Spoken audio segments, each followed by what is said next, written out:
Hello everyone, welcome to Vyas IAS. So this is your next lecture of this PYQ analysis of the EPFO exam.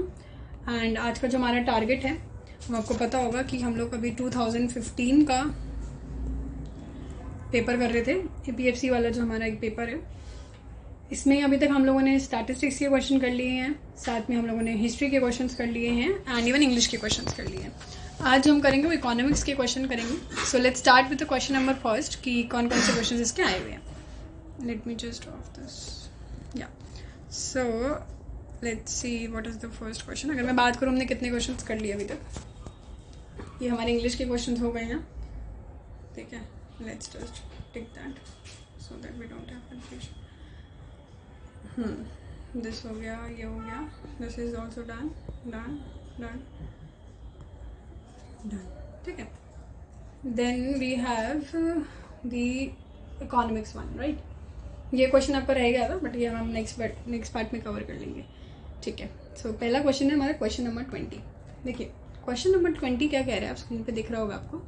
Special economic zones are developed to. अब options हैं कि social economic, अगर हम zone की बात करें इसमें options दे रखे हैं. To generate additional economic activity throughout the country, to beautify suburban areas, upgrade the facilities in the countryside, and promote investment from domestic and foreign sources. See, अगर जिसने भी ये SEZ के बारे में कभी भी पढ़ा होगा ना, तो डायरेक्टली ही और शी मस्ट बी नोइंग कि यार इसका आंसर क्या है, ठीक है. इतना ज़्यादा दिमाग लगाने की ज़रूरत इस क्वेश्चन में थी नहीं. जिसने भी पढ़ा है उसको पता होगा इसका आंसर होगा ऑप्शन डी, ठीक है.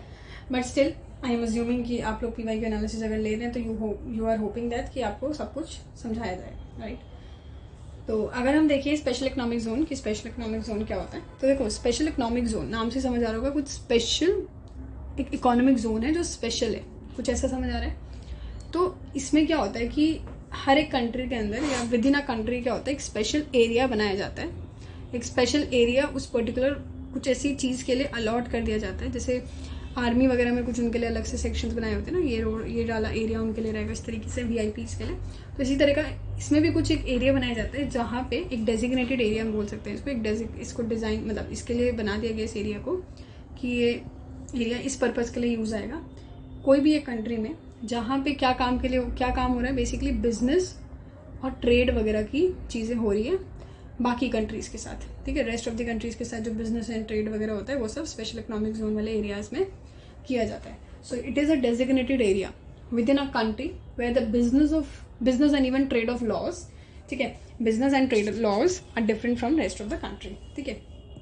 जैसे हमारी कंट्री में अलग अलग तरीके की चीज़ें तो हो रही है मैन्युफैक्चरिंग, बट कुछ एरिया ऐसे के लिए स्पेशली डिज़ाइन किए जाते हैं जहाँ पे कुछ स्पेशल एक्टिविटीज़ की जाए, स्पेशल एक्टिविटीज़ जो बिजनेस और ट्रेड लॉ से रिलेटेड हो, उस तरीके की चीज़ें कराई जाती है, ठीक है. मतलब मेन मोटिव इन स्पेशल इकोनॉमिक जोन का यही होता है कि इन्वेस्टमेंट बढ़ाना और ये कोशिश करना कि एक्सपोर्ट हर कंट्री, मतलब रिस्पेक्टिव कंट्री, हम जिस भी कंट्री की बात कर रहे हो, अगर हम इंडिया की बात कर रहे हैं तो स्पेशल इकोनॉमिक जोन बनाने का ऑब्जेक्टिव यही होता है कि यार हमारी कंट्री का इन्वेस्टमेंट बढ़े, साथ में ही एक्सपोर्ट बढ़े और इंडस्ट्रीज़ की ग्रोथ होए, इंडस्ट्रियल ग्रोथ होए, ठीक है.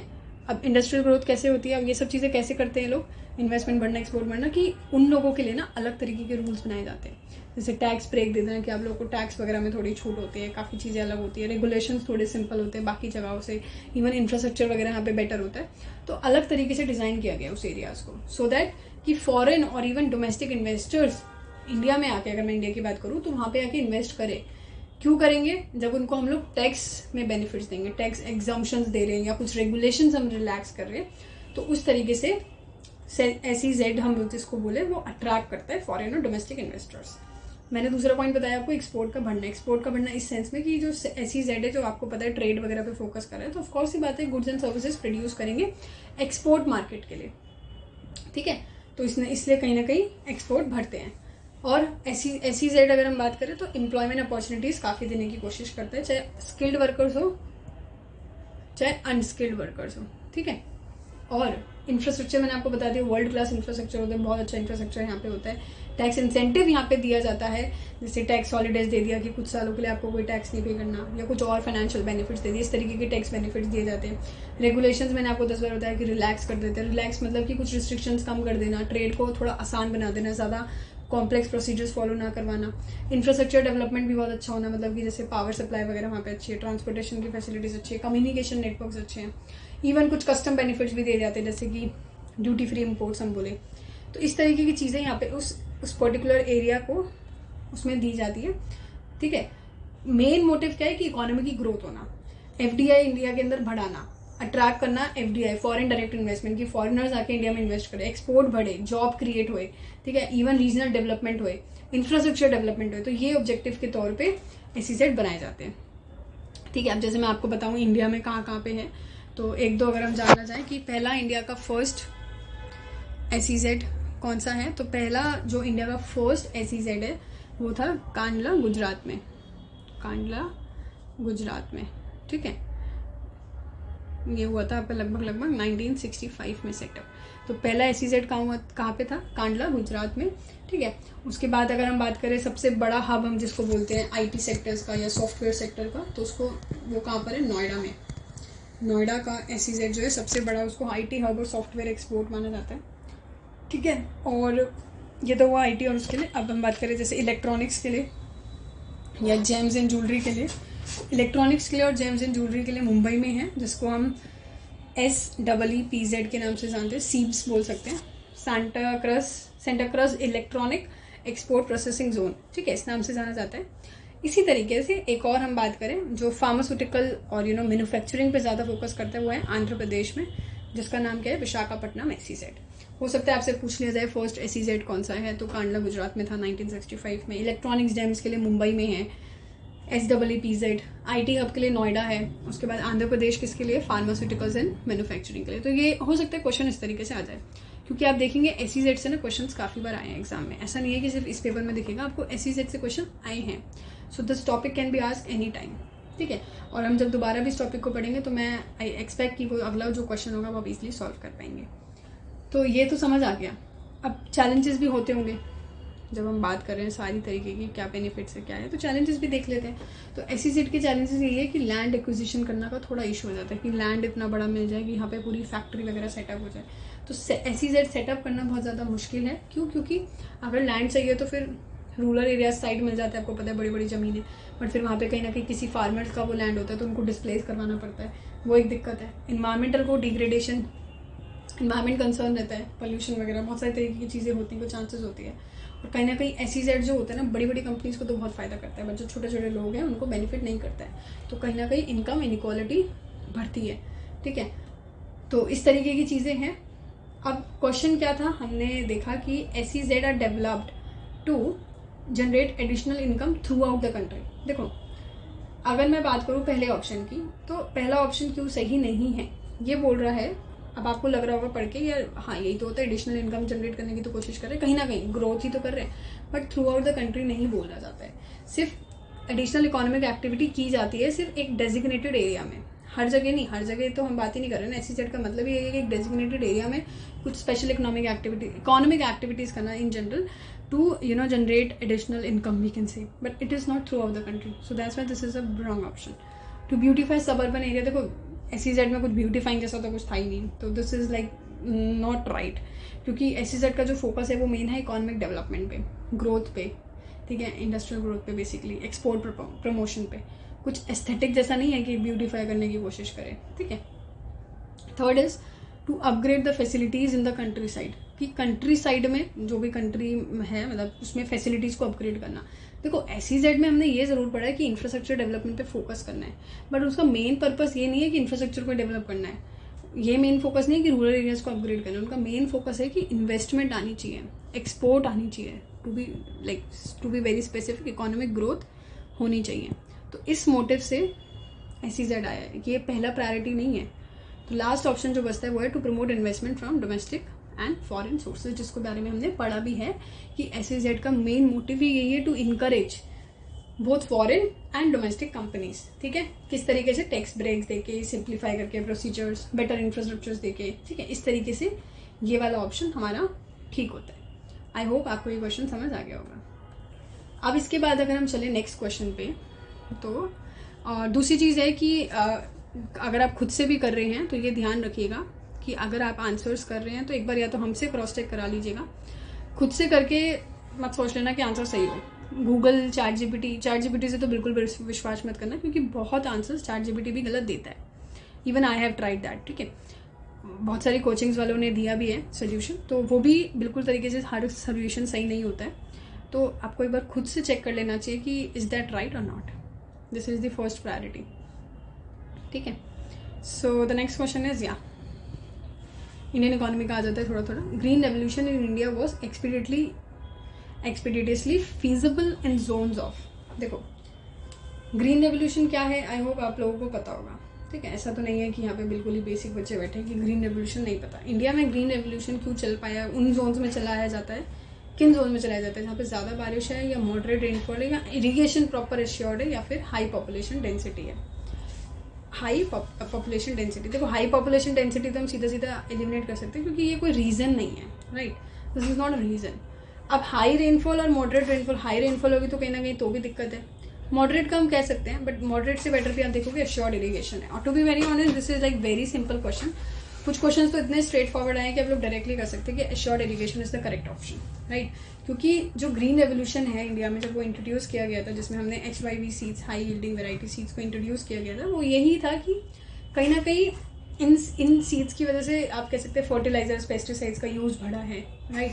नई नई फार्मिंग टेक्निक्स आई है एफिशिएंटली काम करने की, रिलायबल वाटर सप्लाई भी बहुत ज़्यादा एसेंशियल बन गया उस टाइम पे, क्योंकि इन सीड्स वगैरह के लिए पानी बहुत चाहिए, तो वाटर सप्लाई बहुत एक एसेंशियल बन गया था। तो इसीलिए इन रीजन्स को सबसे पहले जो बेनिफिट चाहिए वो चाहिए कि इरीगेशन अश्योर्ड हो, ठीक है, समझ आ रही बात।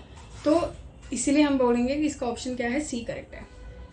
आपको पता होनी चाहिए बात कि जो हाई यील्डिंग वैरायटी सीड्स होती है उनको पूरा का पूरा मतलब पानी चाहिए होता है, कंट्रोल मैनर में चाहिए। ऐसा भी नहीं कि बहुत सारी बारिश आ जाए, मॉडरेट भी हो, मॉडरेट चल सकती है, बट ऐसा नहीं है कि कभी बारिश आ रही है फिर कभी नहीं चाहिए पानी, ऐसा हर बार चाहिए, पर कांस्टेंट रेट पे चाहिए। मतलब कांस्टेंट इन द सेंस कि मान लो कभी तेज बारिश आ गई, एकदम से तेज बारिश आ गई तो क्या होगा, खराब हो जाएगा। इवन धीरे धीरे भी आ रही है, मान लो फिर 10 दिन बारिश हुई, 15 दिन बारिश हुई, फिर 20 दिन बाद नहीं हुई, तो फिर कैसे फसल होगा। तो वो जरूरी है कि एश्योर्ड इरीगेशन मिले, एक कांस्टेंट सपोर्ट मिले, ठीक है। बिना प्रॉपर इरीगेशन के कहीं ना कहीं सीड्स का प्रोडक्शन हो ही नहीं पाएगा, सीड्स प्रोड्यूस ही नहीं हो पाएगी। तो इसलिए इसका आंसर क्या होगा, एश्योर्ड इरीगेशन। अब ये तो समझ आ गया।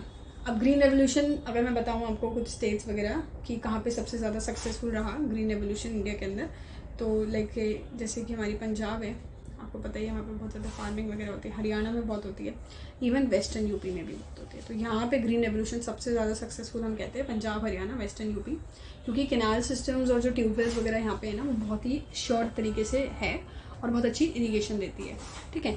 हाई रेनफॉल भी कहीं ना कहीं गलत है, क्योंकि यार हाई रेनफॉल हुआ तो ख़राब हो जाएगी ना फसल, फ्लडिंग वगैरह की प्रॉब्लम आ जाएगी, क्रॉप्स डैमेज हो जाएंगे।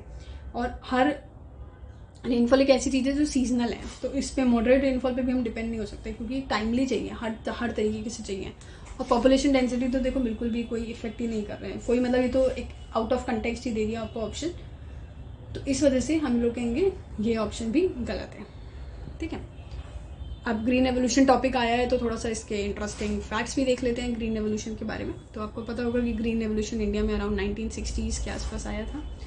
कौन लेके आए थे, MS स्वामीनाथन, ठीक है, MS स्वामीनाथन, जिसको हम father of the green revolution of India भी बोलते हैं।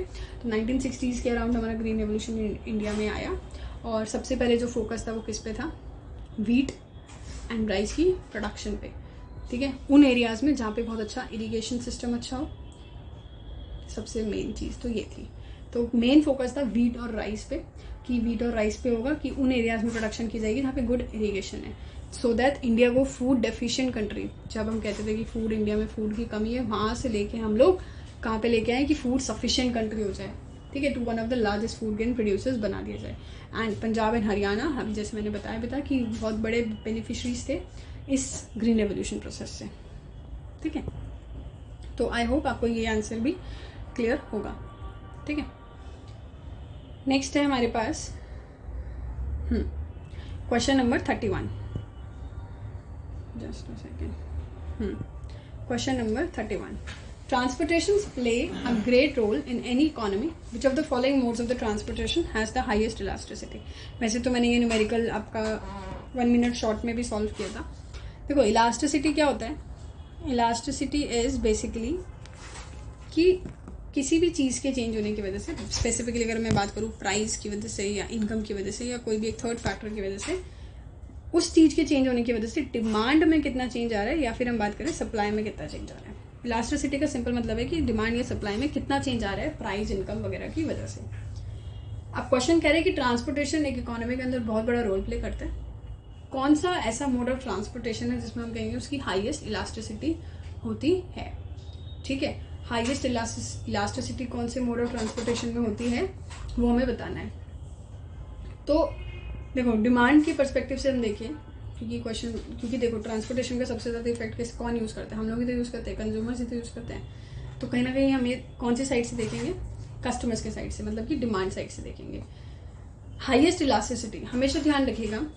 For example let's just take an example of a necessity goods. जैसे कि हम लोग एग्जाम्पल में लेते हैं मेडिसिन या हमारे डेली एसेंशियल्स जो हमें बहुत ही चाहिए. मेडिसिन जैसी चीज़ अगर उसकी प्राइस मान लो मेरी कोई एक मेडिसिन पहले 10 रुपये की आती थी, अब किसी वजह से उसकी प्राइस एकदम से 100 रुपये हो जाए, या चलो इतना चेंज तो खैर नहीं आता, लेट्स से 50 आ गई, तो will I stop taking my medicine? Of course not, क्योंकि कहीं ना कहीं मेडिसिन हमारी क्या होती है, एक नेसेसिटी है that we need to consume. अब प्याज है, कई बार महंगी हो जाती है, ठीक है हम लोग अवॉइड कर लेते हैं थोड़े दिन, बट लेते तो है ही ना, कंजम्पशन तो करते हैं कुछ चीज़ों में. तो कहीं ना कहीं हम कह सकते हैं कि नेसेसिटी गुड की प्राइस के चेंज होने से डिमांड में इतना चेंज नहीं दिखने को मिलता है. प्राइस के चेंज होने से भी डिमांड में इतना चेंज होने को नहीं मिलता है. दैट मीन्स कि नेसेसिटी गुड के केस में लेस इलास्टिक डिमांड रहती है. लेस इलास्टिक मतलब प्राइस के चेंज होने से डिमांड में इतना चेंज नहीं आता है. बट वहीं मैं लग्जरी गुड की बात करूँ, लेट्स से अब हम ट्रांसपोर्टेशन की बात करें तो इसी के पर्सपेक्टिव से देख लेते हैं. एयर आपको पता है कि बहुत लोगों के लिए आज भी लग्जरी है. एयर वाले जो एयरवेज हैं, एरोप्लेन वगैरह जो होते हैं, फ्लाइट्स वगैरह जो होती हैं, अगर उसकी प्राइस लेट्स से मेरे को कहीं जाना है, मुंबई जाना है, एंड लेट्स से उसकी प्राइस अभी 20,000 हो रखी है. प्राइजेज में फ्लक्चुएट मैंने नहीं करी ऑर्डर, मैंने कहा यार रेलवे ठीक है बेटर है, मान लेते हैं प्राइस का फ्लक्चुएशन बहुत तेज़ी से हुआ, 5,000 हो गया या 15,000 हो गया या लेट्स से 10,000 भी हो गया, तो कहीं ना कहीं मेरी डिमांड में बहुत तेज़ी से चेंज आएगा और मैं सोचूंगी कि यार हाँ ले लेते, टिकट सस्ती हो गई, 50% ऑफ हो गया. तो जो लग्जरी गुड्स होते हैं ना उनकी इलास्टिसिटी कंपैरेटिवली ज़्यादा होती है as compare to the necessity goods. तो इस वजह से इसका आंसर जो होगा वो एयर होगा. ठीक है.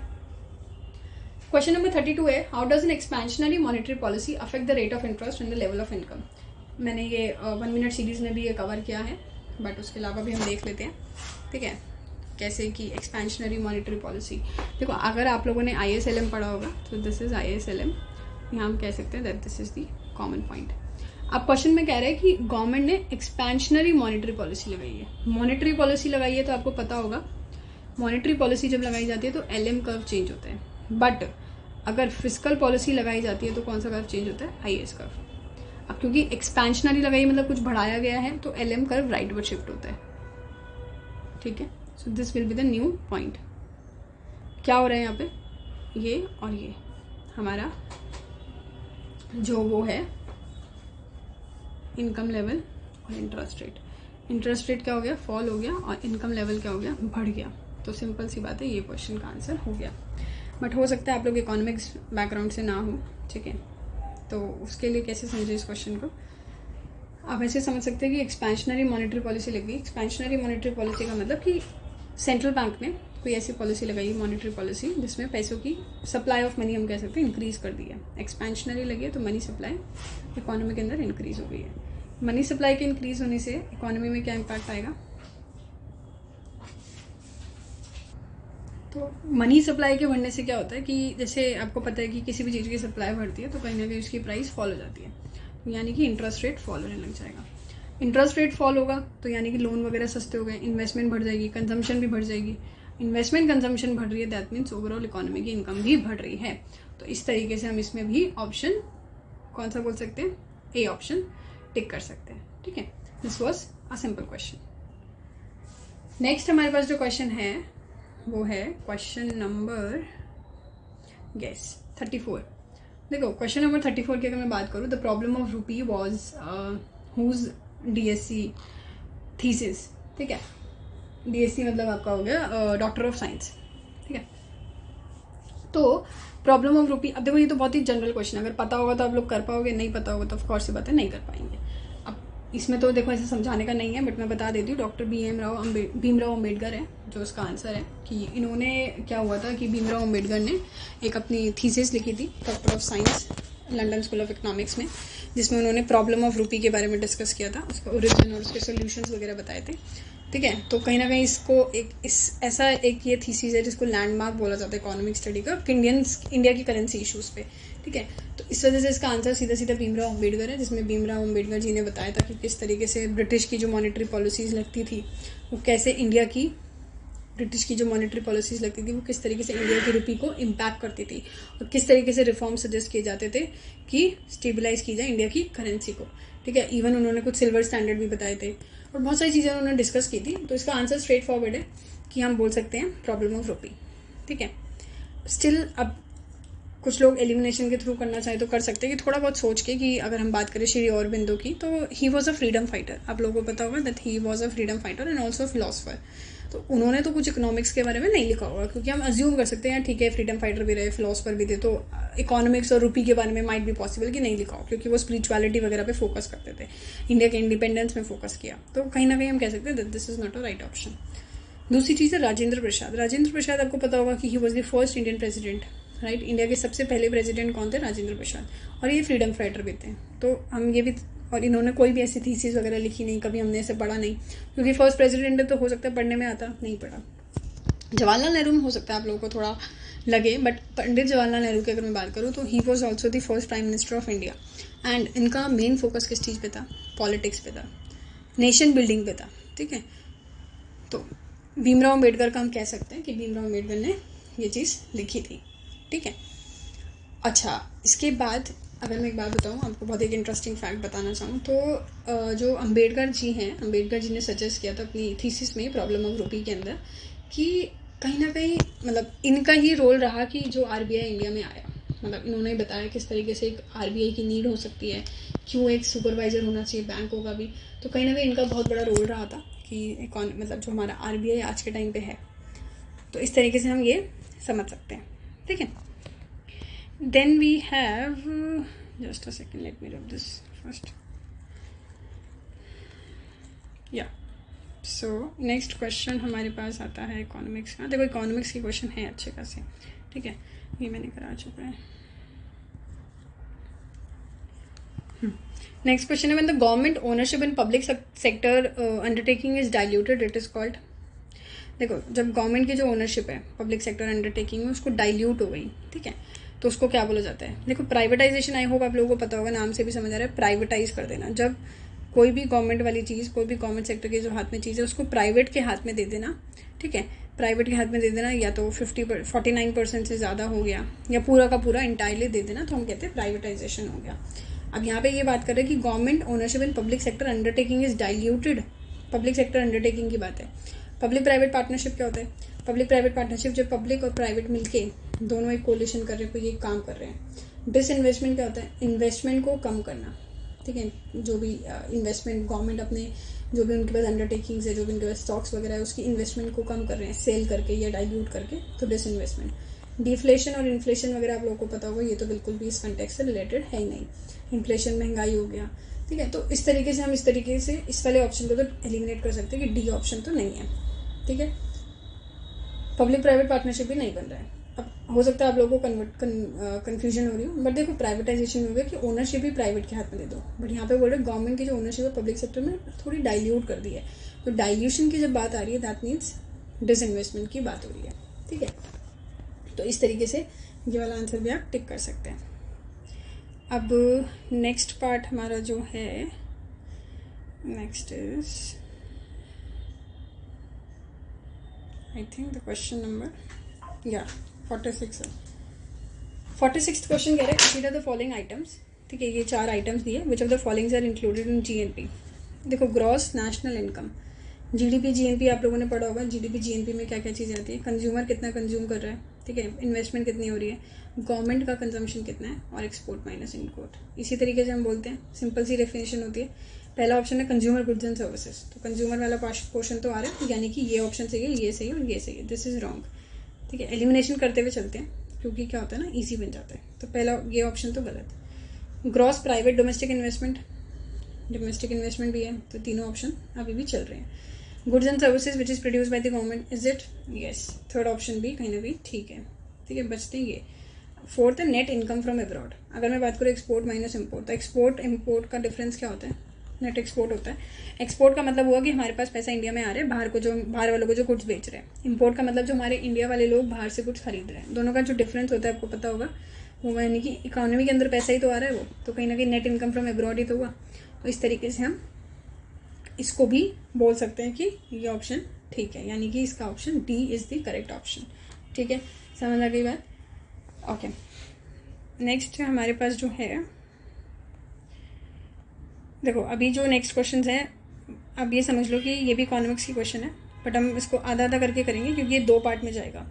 अभी हमने आधे कर लिए क्वेश्चंस, आधे क्वेश्चंस और हैं, थ्योरी ऑफ डिस्ट्रीब्यूशन, डिमांड वाले क्वेश्चंस, इवन ये FPT वाले क्वेश्चन, फ्री ट्रेड एरिया वाले क्वेश्चंस हो गए, आपके फॉरेन इन्वेस्टमेंट प्रमोशन बोर्ड वाले क्वेश्चन हो गए। तो इसको हम पार्ट 2 में देखते हैं, क्योंकि वीडियो बहुत लंबी हो जाएगी अदरवाइज। ठीक है, सो मिलते हैं नेक्स्ट वीडियो में। होप आप लोगों को समझ आ गई होगी कोई सारी चीज़ें। स्टिल अगर आपको कोई डाउट हो तो you can WhatsApp me on this number for any of your doubt. ठीक है, थैंक यू सो मच।